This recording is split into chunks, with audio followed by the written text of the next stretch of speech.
क्या हो अगर मिस्र की पिरामिड्स को इंसानों ने नहीं बल्कि दूसरी दुनिया के लोगों ने बनाया हो, और जिन मिस्र के पिरामिड्स को हम मिस्र की सभ्यता या मकबरा समझते हैं वो एलियंस का स्पेस स्टेशन हो। Bollywood silver screen presenting Stargate. ये कहानी शुरू होती है 800 बीसी से, यानी कि हमारे वक्त से पूरे 3000 साल पहले, जब इंसान धरती पर आदिवासियों की तरह रहा करते थे। कोई भी टेक्नोलॉजी नहीं थी और उस वक्त में धरती पर एक स्पेसशिप आता है। सभी लोग उसे देखकर भागना शुरू कर देते हैं, पर एक लड़का उसकी तरफ अट्रैक्ट होता है। वो उसके पास जाता है और तभी स्पेसशिप से एक नीली रोशनी निकलती है और वो लड़का गायब हो जाता है। कई 100 साल बीत जाते हैं। वक्त आता है सन 1928 का, जहां हमें मिस्र के यानी कि इजिप्ट के बड़े बड़े पिरामिड्स दिखाए जाते हैं। और ये पिरामिड इस बात का प्रतीक है कि अब इंसान पहले की तरह जंगली या आदिवासी नहीं रहे, वो बहुत तरक्की कर चुके हैं। यहाँ पर इंसान मिस्र के पिरामिड्स के आसपास खुदाई कर रहे होते हैं और इस खुदाई के दौरान यहाँ पर इन्हें बहुत अजीब अजीब सी प्राचीन चीजें मिलती है, जिसमें धातु का बना हुआ एक बहुत बड़ा गोलाकार भी होता है, जिसे देखकर किसी को कुछ समझ नहीं आता कि ये क्या है। इसी के नीचे इन्हें एक एलियन के अवशेष भी मिलते हैं। यहाँ पर एक छोटी बच्ची कैथरीन को दिखाया जाता है, जो यहाँ के प्रोजेक्ट हेड की बेटी है। कैथरीन को यहाँ खुदाई में निकला हुआ एक सुनहरे रंग का लॉकेट मिलता है, जिसे वो अपने पास रख लेती है। कई दशक बीत जाते हैं और वक्त आता है सन 1994 का, जहाँ पर डॉक्टर डैनियल जैक्सन को दिखाया जाता है, जो कि एक आर्कियोलॉजिस्ट और लिंग्विस्ट है। लिंग्विस्ट उसे कहा जाता है जिसे कई भाषाओं का ज्ञान होता है। जैक्सन को कई प्राचीन भाषाएं आती है। जैक्सन अपनी स्पीच में सबको बताता है कि मिस्र के पिरामिड मिस्र वासियों ने नहीं बनाए बल्कि किसी और ने बनाए हैं। उसकी इस बात पर कोई विश्वास नहीं करता। वहां से सब उठकर चले जाते हैं। यहाँ पर जैक्सन से कैथरीन मिलने के लिए आती है, वही छोटी बच्ची जिसे सन 1928 में दिखाया गया था, जिसे मिस्र में खुदाई के बाद वहां पर एक गोल्डन कलर का लॉकेट मिला था। अब ये लड़की बूढ़ी हो चुकी है और आज भी उसी प्रोजेक्ट पर काम कर रही है, जिसका नाम है स्टारगेट। कैथरीन इस प्रोजेक्ट की हेड है और वो जैक्सन को अपनी टीम में शामिल होने के लिए कहती है। वो कहती है कि हमें किसी ऐसे इंसान की जरूरत है जो पुरानी भाषाओं को समझ सके।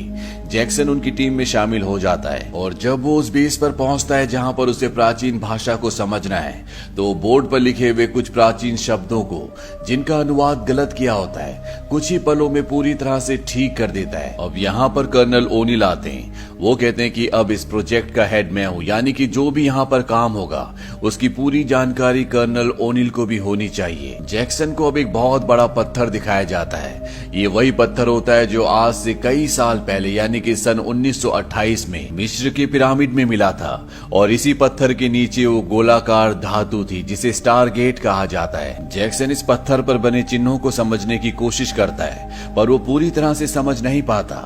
एक दिन एक गार्ड अखबार पढ़ रहा होता है, जिसके पीछे तारों के कुछ चित्र होते हैं और ये तारों का समूह होता है ओराइन बेल्ट। कहा जाता है कि मिस्र के पिरामिडों का ओराइन बेल्ट से बहुत गहरा संबंध है। जैक्सन जब ओराइन बेल्ट के चित्र को पत्थर के चित्र से मिलाता है तो एकदम सेम होता है। वो समझ जाता है कि ये कोई भाषा नहीं लिखी हुई, बल्कि स्पेस में 3 डायमेंशनल के जरिए अलग अलग जाने का नक्शा है।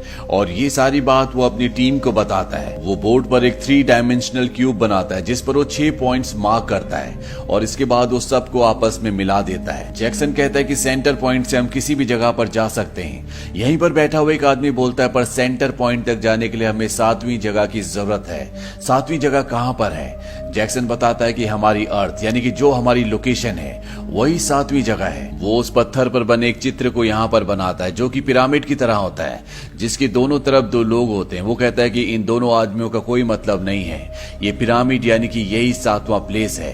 तभी यहाँ पर एक आदमी बोलता है, लेकिन डिवाइस में 7वीं जगह यानी कि ये निशान कहीं पर भी नहीं है। जैक्सन को पता चल चुका है कि इनके पास कोई डिवाइस है, यानी कि वही धातु का बना हुआ गोला जिसे स्टारगेट कहा जाता है। जैक्सन को लैब के अंदर ले जाया जाता है, जहां पर उस स्टारगेट को देखता है जो घूम रहा होता है, यानी कि वो एक्टिवेटेड है। और जैक्सन अब 7वां निशान, जो कि पिरामिड का होता है, उस पर देख लेता है, यानी कि वो हमारी धरती का निशान है। और अब जैक्सन ने जिस ऑर्डर में इन 7 निशान को प्लेस किया होता है, एक एक करके उन निशानों को स्टारगेट पर लॉक किया जाता है और जैसे वो 7वां निशान लॉक करते हैं तो स्टारगेट के अंदर एक वार्म होल एक्टिवेट हो जाता है। ये देखकर ये सभी खुश होते हैं। इसके बाद ये वार्म होल के अंदर एक ट्रैकर डिवाइस डालते हैं ताकि इन्हें पता चल सके कि अगर ये इसके अंदर एंटर करेंगे तो ये कहां पहुंचेंगे। और जल्दी उस ट्रैकर डिवाइस से इन्हें पता चल जाता है कि वो एक दूसरी गैलेक्सी में पहुंच चुका है। वो एक ऐसी जगह पर है जो धरती की तरह है, और जिस तरह से इनका डिवाइस स्टारगेट के जरिए उस दूसरी दुनिया में पहुंचा है, एक ऐसा ही स्टारगेट वहां पर भी है, पर उस पर जो भाषा लिखी है वो पूरी तरह से अलग है। और यही सबसे बड़ी प्रॉब्लम है, क्योंकि अगर ये उस तरफ जाते हैं तो वापस आने के लिए इन्हें जो कोऑर्डिनेट्स की जरूरत होगी, यानी कि सही क्रम में जो निशान लगाने की जरूरत होगी, ये उसे नहीं लगा पाएंगे और हमेशा के लिए उस दुनिया में पहुंच जाएंगे। पर जैक्सन सबको विश्वास दिलाता है कि वो दोबारा से ऐसा कर सकता है। इसीलिए कर्नल ओनिल जैक्सन और इनकी एक पूरी टीम उस टारगेट से दूसरी दुनिया में जाने की तैयारी करती है। और जब जैक्सन अपना सामान बांध रहा होता है तो उसके पास कैथरीन आती है। वो उसे वही लॉकेट देती है जो सन 1928 में उसके पिता को खुदाई के दौरान मिला था। और अब ये पूरी की पूरी टीम स्टारगेट के अंदर एंटर कर जाती है और कुछ ही देर बाद ये एक दूसरी दुनिया में होते हैं। वहां पर भी एक ऐसा ही स्टारगेट होता है। ये एक पूरी तरह से अंधेरी जगह होती है और जब ये बाहर आते हैं तो देखते हैं कि ये एक पिरामिड है, बिल्कुल वैसे ही जैसे मिस्र में पाए जाते हैं। कुछ देर बाद अब ये सब वापस जाना चाहते हैं, पर जैक्सन इन सबको बताता है कि जिस तरह से हमारी दुनिया में खुदाई के दौरान निकला हुआ एक पत्थर, जिसे टैबलेट भी कहा जाता है, उस पर जो निशानों का सीक्वेंस मिला था, जो यहाँ आने का एक रास्ता था, ऐसा पत्थर, ऐसा टैबलेट मुझे यहाँ पर कहीं नहीं मिला। और अगर हमें वापस जाना है तो हमें उस टैबलेट को ढूंढना होगा। यानी कि ये निशान सही ऑर्डर में दबाने से आप दूसरी दुनिया के स्टारगेट तक पहुंच जाओगे। अब ये सब के सब यहाँ पर फंस चुके हैं, इसीलिए सब के सब जैक्सन से नाराज हैं। एक आर्मी ऑफिसर उसका बैग उठाकर फेंक देता है और जैक्सन जब उस तरफ जाता है तो वो देखता है कि वहां पर किसी के पैरों के निशान हैं। वो निशानों का पीछा करता है और उसे सामने एक अजीब सा जानवर दिखता है। और जब वो उसके पास जाता है तो वो देखता है कि उसे रस्सियों से बांधा हुआ है, यानी कि ये एक पालतू जानवर है। तभी यहाँ पर बाकी आर्मी ऑफिसर्स भी आ जाते हैं। जैक्सन उन्हें बताता है कि ये एक पालतू जानवर है और वो उसकी गर्दन पर 3 बार थपथपाता है। दरअसल ये साइन होता है आगे चलने का और वो जानवर भागना शुरू कर देता है। जैक्सन का पैर उसी जानवर से बंधी हुई एक रस्सी में फंस जाता है और वो घिसटता हुआ बहुत आगे तक जाता है। कुछ देर बाद जब बाकी आर्मी ऑफिसर्स वहां पर आ जाते हैं तो ये सब के सब देखते हैं कि यहाँ पर इन्हीं के जैसे कई सारे लोग हैं जो पूरी तरह से असभ्य हैं। जिस तरह धरती पर 3000 साल पहले इंसान हुआ करते थे, ये सब उनके सामने जाते हैं। और जब इनमें से एक आदमी जैक्सन के गले में वो लॉकेट देखता है जो उसे कैथरीन ने दिया था, जो सन 1928 में खुदाई में निकला था, तो सब के सब इनके आगे झुक जाते हैं। अब इनका सरदार भी यहाँ पर आता है और इन सब को उस जगह इन्वाइट करता है जहाँ पर ये सब रहते हैं। जब ये सब वहाँ पहुंच जाते हैं तो ये देखते हैं कि वहाँ पर एक बहुत बड़ा गोलाकार मेटल है जिस पर ठीक वैसे ही निशान है जिस तरह से जैक्सन के गले में लॉकेट पर है।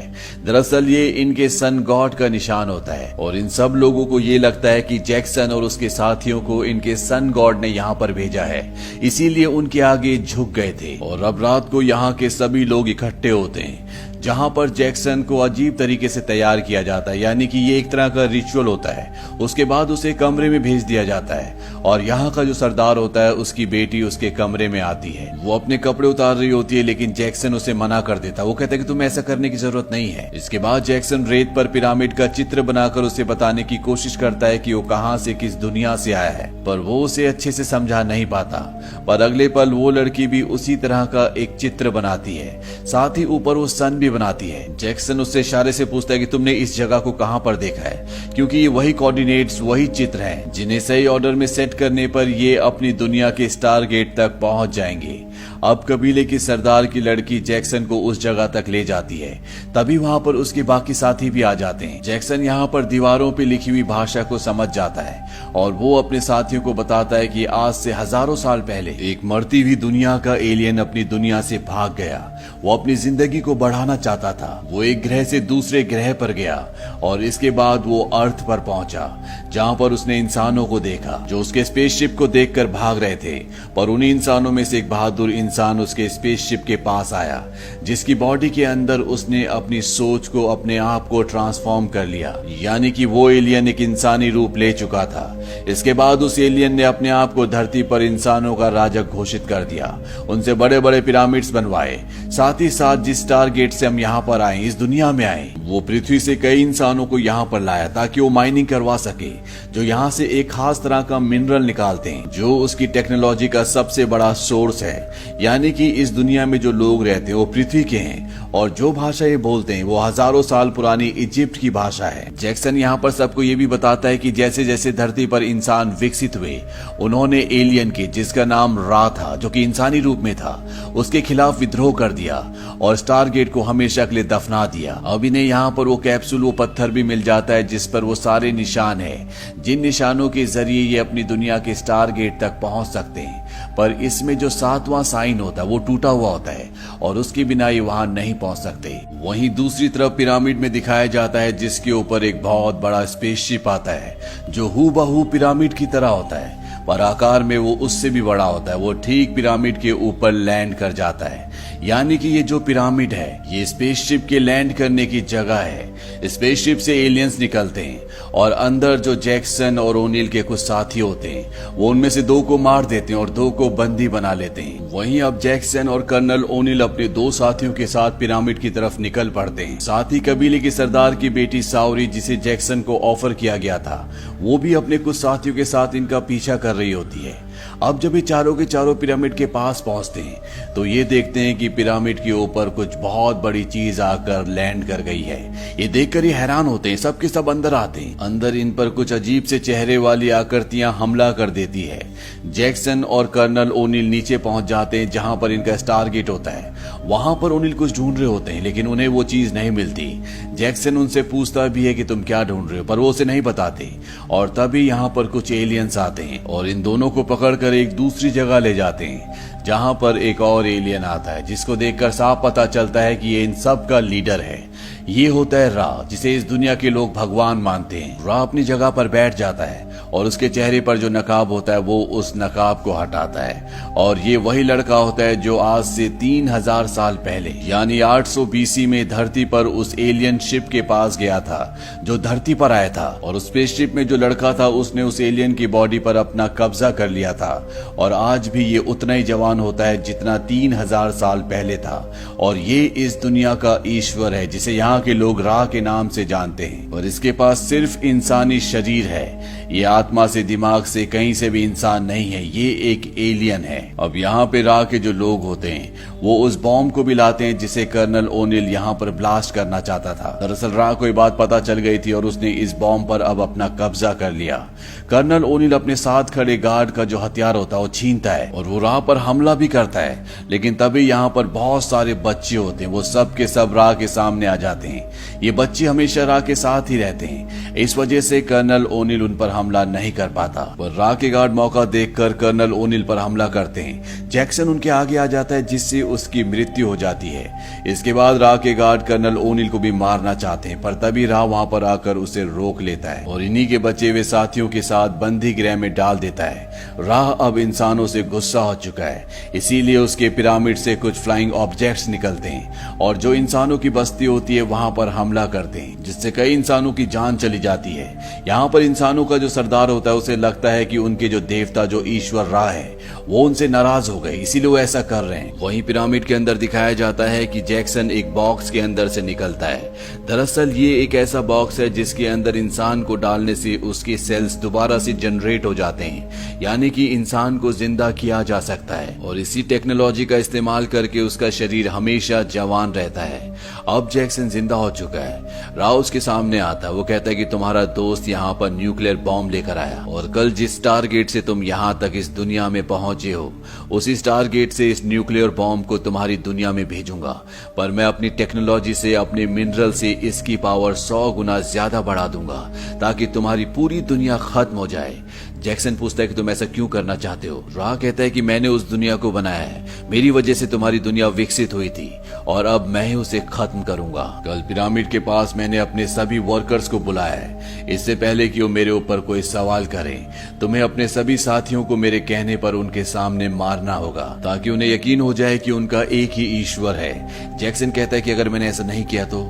रा कहता है अगर तुमने ऐसा नहीं किया तो मैं तुम्हें मार दूंगा और उसके बाद तुम्हारे सभी साथियों को भी। अब अगली सुबह यहाँ जितने भी ट्राइब्स होते हैं जो सब के सब रा के गुलाम हैं, वो पिरामिड के पास इकट्ठा हो जाते हैं और जैक्सन के सामने उसके चारों साथी हैं जिन्हें उसे सबके सामने मारना होगा। रा का एक आदमी उसे एक हथियार देता है और अब जैक्सन धीरे धीरे उसकी तरफ बढ़ता है। तभी भीड़ में से एक बच्चा उसे इशारा करता है जिसके पास उन्हीं का एक हथियार, उनकी एक गन होती है, यानी कि ये लोग इनके साथ हैं। दरअसल कबीले के सरदार की बेटी शावरी ने सब कुछ सच बता दिया होता है, जो भी उसे जैक्सन से पता चला था कि रा कोई भगवान नहीं है, वो एक एलियन है और उसने सबको यहाँ पर गुलाम बना रखा है। जैक्सन जब देखता है कि यहाँ के कुछ लोग उसके साथ है तो वो अपने साथियों पर हमला ना करके रा पर हमला कर देता है। साथ ही भीड़ में जिन बच्चों के पास गन्स होती है वो हवा में फायर करना शुरू कर देते हैं। यहाँ पर भगदड़ी मच जाती है और इस मौके का फायदा उठाकर सब के सब यहाँ से भाग जाते हैं। रात को ये एक गुफा में आश्रय लेते हैं जहाँ पर कर्नल ओनिल के साथी पूछते हैं कि तुम यहाँ न्यूक्लियर बॉम्ब क्यों लेकर आए थे। वो बताते हैं कि अगर यहाँ पर कोई खतरा होता तो मैं तुम सबको वापस भेजकर इस बॉम्ब को ब्लास्ट कर देता और कल भी मैं ऐसा ही करने वाला हूँ। साथ ही यहाँ पर विलियम को एक और बात पता चलती है कि कबीले के सरदार की जो बेटी है जिसका नाम शावरी है, उससे उसकी शादी हो चुकी है। विलियम भी शावरी को पसंद करता है, उससे प्यार करता है, इसीलिए वो उसे पत्नी के तौर पर एक्सेप्ट कर लेता है।